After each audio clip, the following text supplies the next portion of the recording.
Indian civilization is long and influential. India, being smack at the middle of the Eurasian continent and having a river system at its northwest front, means Indian civilization has the privilege of being one of the oldest, most important civilizations in the world.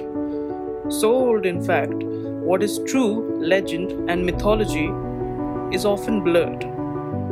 Most people who want to learn about Indian culture, whether it be people who are getting introduced to India or Indians themselves, can't watch hours of YouTube on this fascinating yet complicated subject.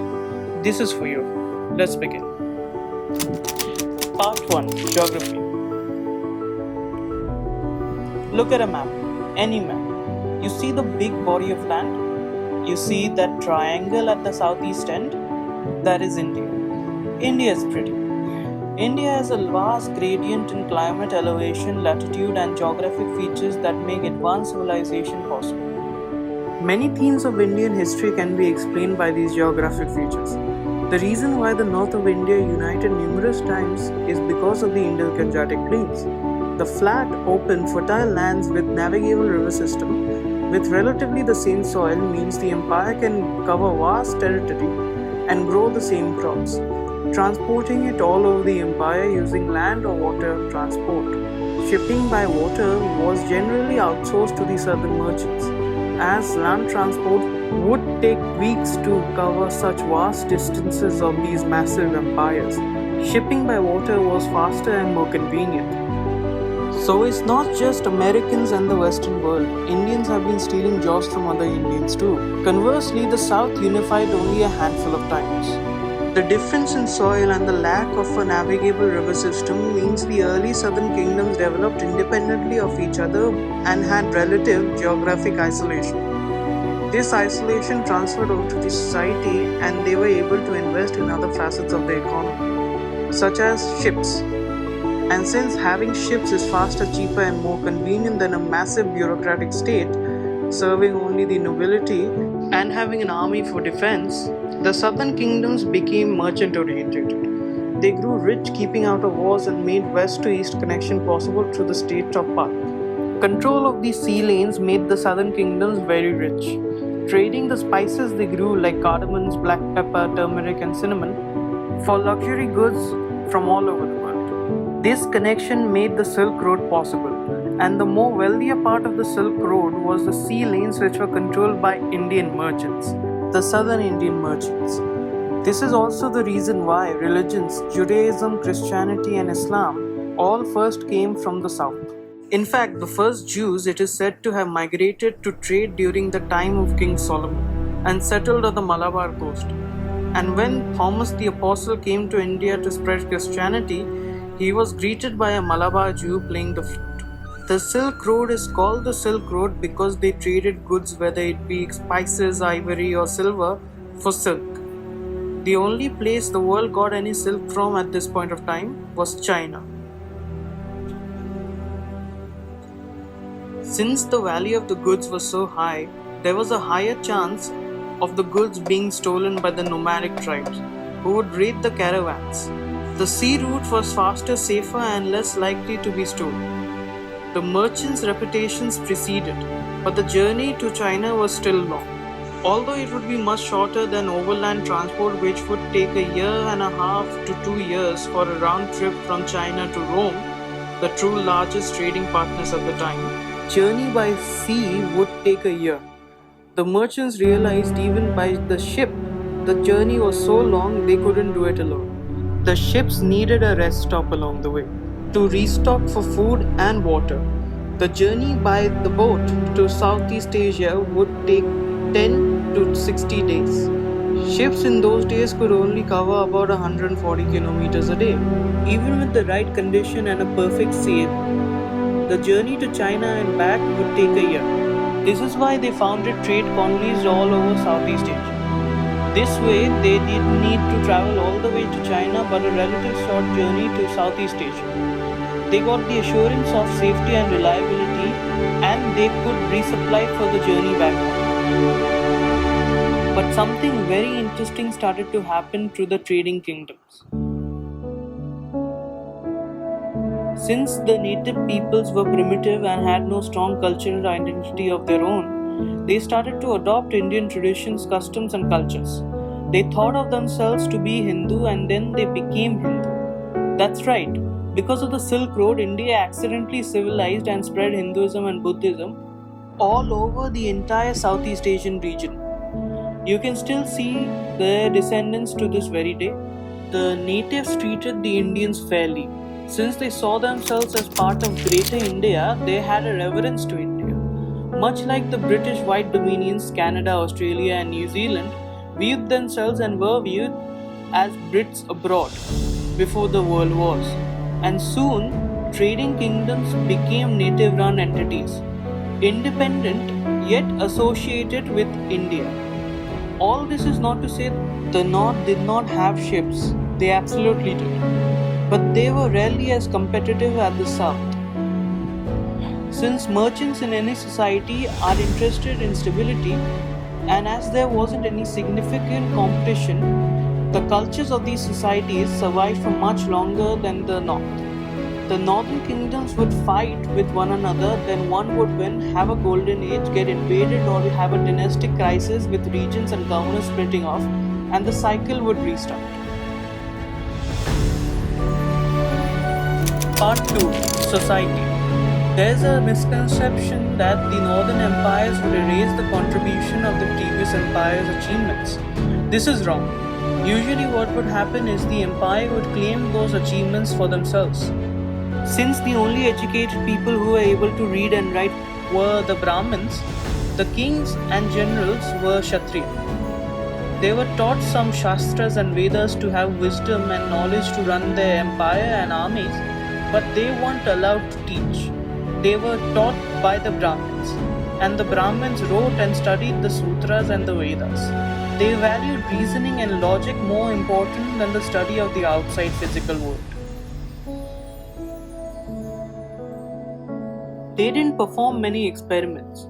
Since everything in this universe is an emanation from Brahman and sages could know Brahman if they meditated and looked beyond this world, the knowledge that was written down by most Brahmins was metaphysical, concerned with ethics and philosophical. Another reason was because the universe is cyclical and what has happened will happen again, there is no point writing about history and political events.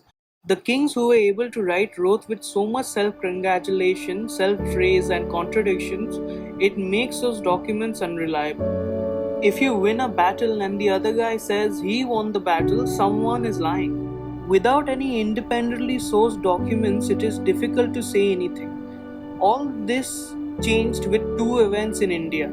India being unified by the Mauryans and Ashoka putting up the Edicts of Ashoka, which are the second oldest written artifact from India after the Indus Valley seals, and the end of the Bronze Age and the beginning of classical antiquity. History during the Bronze Age was viewed as a story, teaching and remembering general points about major events, but being inflated and exaggerated by people. Although it may have an element of truth, but the story is too mixed with fact, philosophy, folklore, and myth. It is impossible to determine fact from fiction, and is often viewed as legends. By the time we come to classical antiquity, history is viewed more scientifically. Therefore, there are more detailed accounts of the events from many different perspectives, and thus figures from classical antiquity are viewed as factual. The problem in India is so much of Indian civilization's foundations were already laid before this age, it makes making the history of India difficult, although not impossible. Archaeological, textual, DNA, and most importantly, coins have been most useful at figuring out early India. Part 3. North and South. There is a general pattern to history.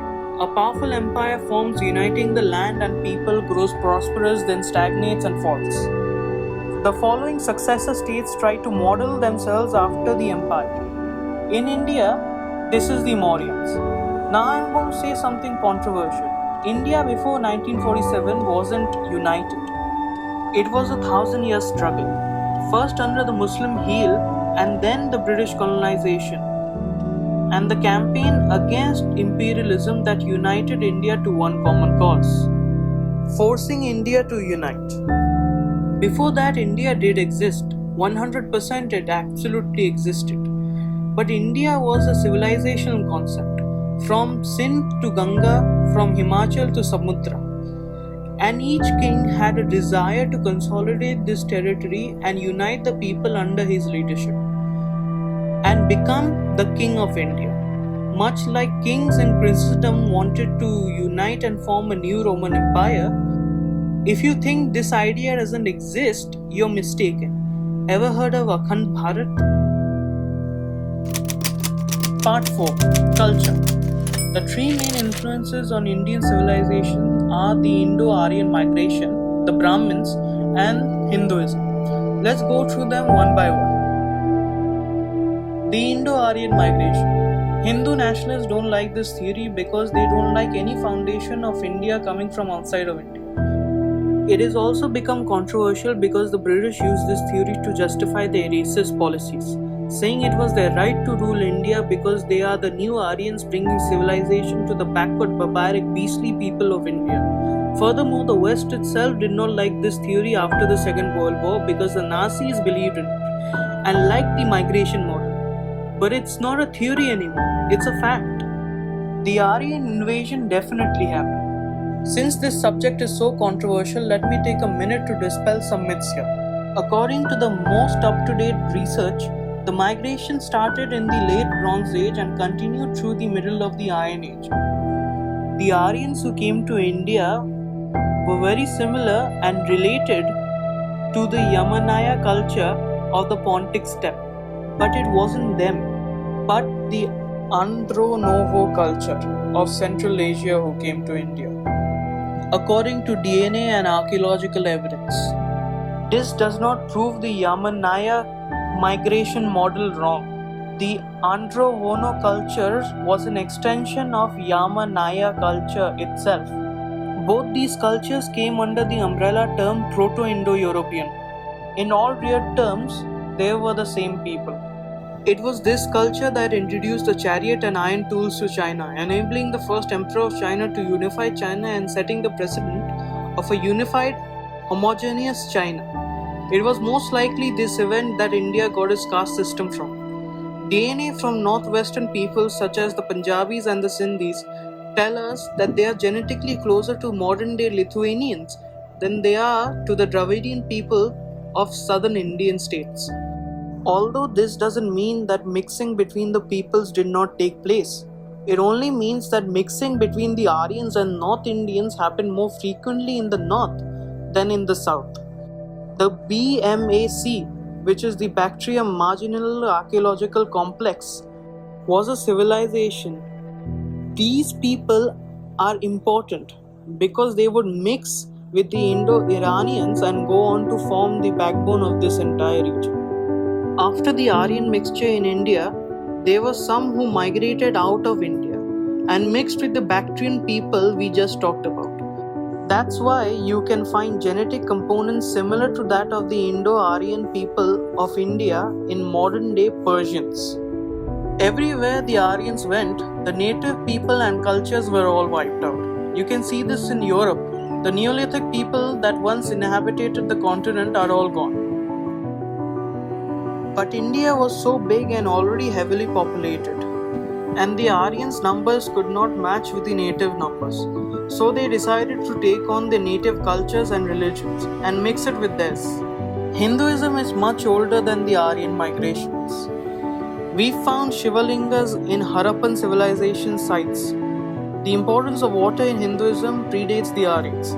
Archaeo-astronomical data in Hindu texts are older than the Aryans are. It is certain a lot of Hinduism's elements are from Harappan times. To support this further that the Aryan migration happened and Hinduism is a mixture of pre-existing Harappan beliefs and the Aryan beliefs, you only need to look at the Maitani culture.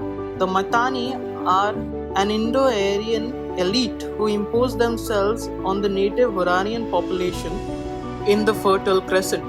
You only need to look at their religion to see the truth. Vedic gods and figures such as Indra, Varuna, Agni, Nasatya, Ashwins are clearly present there. But there is no sign of Shiva, Vishnu, and Yoga, which are all from Harappa. There is also a similarity in language. I'm using the Matani because it is the clearest example, but there's a mountain of evidence that the Aryan expansion definitely happened. The Aryans became lords, the ruling class, the Brahmins. The Brahmins, since they wrote Hinduism, they integrated themselves and some of their cultural elements in early Hindu texts, which formed the foundation of India. Hinduism at this point was an oral tradition. Whatever writings were made are either lost, absorbed by the Vedic culture, or yet to be deciphered. Since they were the educated class and the caste system was keeping the peasants illiterate, this was easy. This is why you can see so many similarities between Eurasian civilizations: linguistic, genetics, early archaeological, and cultural. It all points to the same birth cradle. The Brahmins distrusted the army, and since they were the ruling class, their flaws permeated through Indian society. This is why, throughout Indian history, the armies have been so weak. Another reason was the caste system.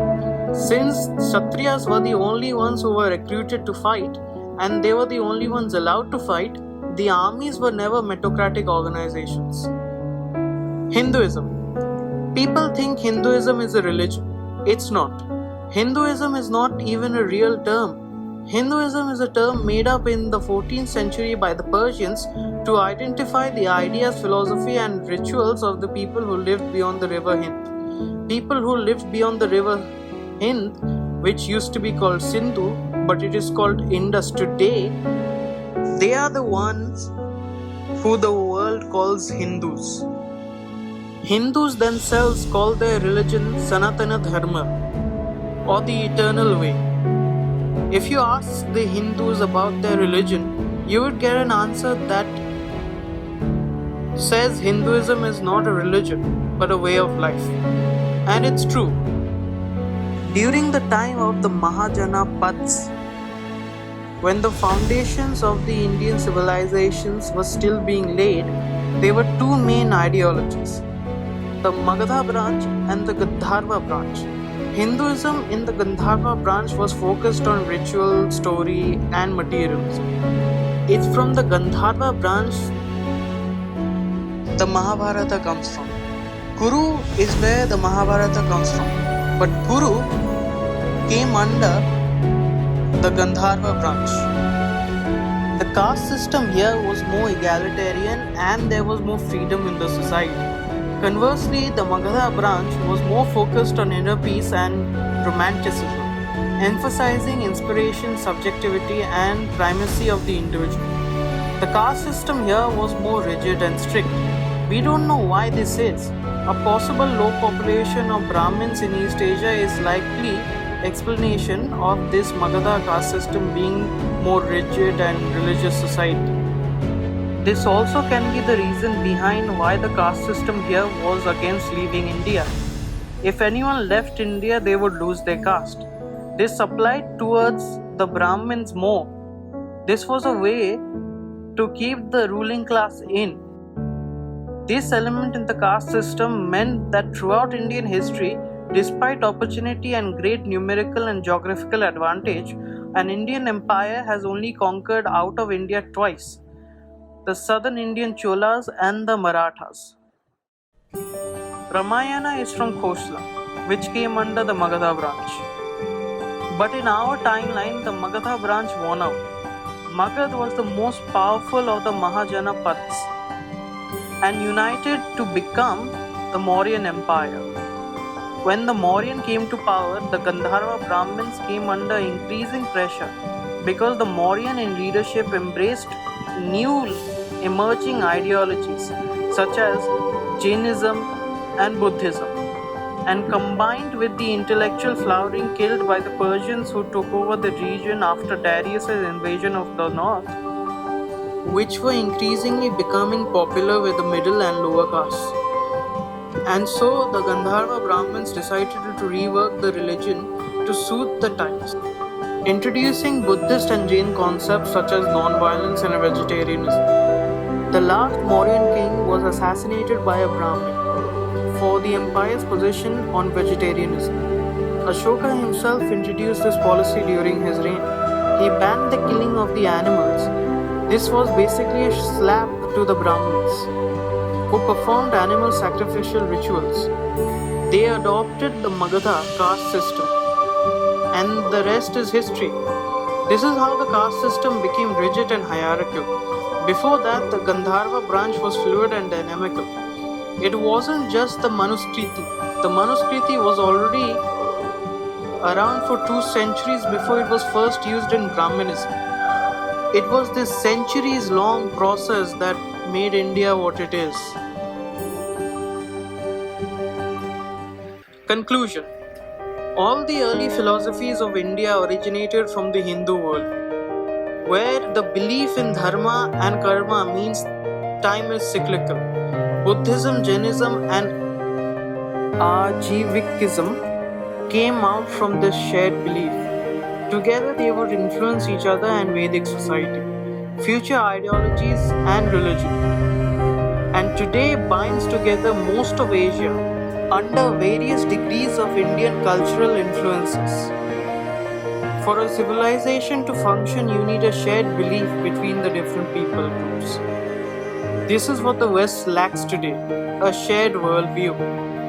This is the gift of India. The wisdom and knowledge of this ancient land and people have been informing the world for ages, and it will continue to do so for ages to see.